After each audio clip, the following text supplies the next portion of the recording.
bangon para sa atong kaugmaon. Pait gid kay ning kinabuhi sa konduktor. So what's up guys, for today's video ako day inyong konduktoron karon nga adlaw. So ani hugada kadlawon pa ni guys. Nade mi diri sa Cadiz karon, samtang nagparking na among unit dito sa terminal, nangita ako diri kape kay mura naging mataktak akong matas katulugon. Alas 2 pa biya mi nagmata, alas 2 pa sa kadlawon. So mao nang dili basta-basta ang kinabuhi sa usa ka konduktor. Samtang nagbaklay-baklay ko diri kay nangita lagi kog kape, wa ja po ko nakitaan. Hasta na lang ako nabuntagan. So aning orasa na ana mi diri sa Tubuso nga terminal. Fast forward mao dinhi ang North Bus Terminal sa Bacolod guys. Aning mga orasa nagwat-wat na ko sa mong guwaon kay murag hapon na gini. Mo fast forward na punta na ata diri sa Sagay na pod. Aris Paraiso Bacolod.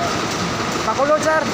Diring dapitan na nawag na kog pasahero guys, pero grabe yung mingawa. Gigamitan na nakog matching kihat-kihat, wag gi mo sakay. Ingon ani mang gining biyahe, usahay dagang pasahero, usahay pud wala. Sa ingani nga trabaho, kinahanglan ginimog dako nga pasensya. Antos-antos lang sa gudta, kay dili man sa tatanang panahon ata permi sa ubos. Ang kinabuhi sa tao mura ra nagligid sa series, usahay na sa ubos, usahay na sa babaw. Kung paminaw nimo wala paggihatag sa Ginoo ang imong mga plano, ayaw laghunong sa imong pagampo.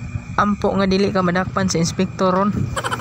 Pero bitaw ayaw lang hunong sa imong pagampo. Ikaning tanan gibuhat para sa pamilya. Dili man dako kayo ang income, at least wala kay giyatakan nga ubang tawo. At least nanginabuhi ka og tsakto. Kung naabot na ka aning dapita sa kong video, meaning ana giganahan na kag lantaw. Aning dapita di ay guys, padulong na mig Bacolod ani. Ito ang bukid. Wow, bukid.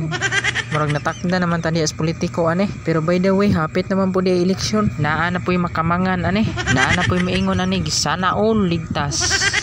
Dayog pahiwi-hiwi sa naong. Maayo ra gini sila magpakitang tao basta hapit na eleksyon lagi. Pero pag human sa eleksyon, bot di na mo makitaan. Pero balik tas tong topic dire, mag naabot naman taning eleksyon noon. Pagwa na demi sa grahe ani sa San Carlos guys. So pagkaugma na ni kay gatigom ra man kong video dire. Dili man ni video nga usa ka adlaw ra. So ayaw mo pagbuot og ginani akong video, may kamoy vlogger. So alas 6 Gs pa din ni among schedule ani, pero ning sayo ra mi guwa. Kay mga pera mi dito sa terminal. Pero kanahan wa may ning abot nga mga driver, so napilitan mi nga kami mi guwa noon. Ning ana akong driver nga sa Escalante na lang mi kuno mga pe. So wa na tay mahimo ani. Ing ani kalisod ang among trabaho. Ato na lang ning ingisi-ngisi. Bawion na lang ni sa 3C mura na kong buang ani. Sige na nanaw sa inspektor na arma ko'y walay ticket dire. Ayaw na ko ninyo, dili mo kadakop sa kuha. Shout out dia sa inspektor nga istrikto kaayaw, murag wala ka agi konduktor. Ayaw na lang kong sugiri nga wala ka nangawat og 3C sa una. Pero bitaw joke ra na oy. Naamang ginay oras nga dili gini mo malikayan. Bisan pagpanikit imong makalimtan. Basta konduktor ka nga tapulan, permi na lang gitaan ni madakpan. Aning dapita medyo kapoy na gitaan eh. Hapit na may ani maabot sa Bacolod guys. Ako na ning gipaminsar kung pila na po'y short ani. Kay kanang mahimo kang daotan armo joy gaba.